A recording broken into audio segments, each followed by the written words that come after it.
બાળકના જીવનમાં પ્રગતિ અને તે કેવા પ્રકારનો વ્યક્તિ બનશે તે મોટાભાગે તેના માતાપિતા પર નિર્ભર કરે છે. નાનપણથી શીખેલી કેટલીક નાની આદતો તેમના ભવિષ્યનો પાયો નાખે છે.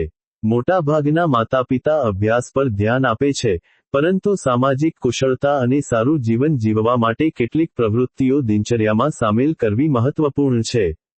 કેટલીક મહત્વની આદતો: દરરોજ પ્રાર્થના કરવી, સંસ્કૃતિનું જ્ઞાન, ભાવનાત્મક ટેકો, માનસિક શાંતિ અને કૃતજ્ઞતાની ભાવના વધે છે. ઘરના કામમાં મદદ કરવી, જવાબદારી, આત્મનિર્ભરતા અને મૂળભૂત કુશળતા વિકસે છે. પરિવાર સાથે જમવું, સંબંધો મજબૂત થાય છે, વાતચીત વધે છે અને ખાવાની આદતો સુધરે છે. દિવસ વિશે વાત કરવી, ભાવનાત્મક જોડાણ વધે છે અને પરસ્પર સમજણ કેળવાય છે. કૃતજ્ઞતાની ભાવના કેળવવી, સકારાત્મક દૃષ્ટિકોણ અને માનસિક શાંતિ મળે છે.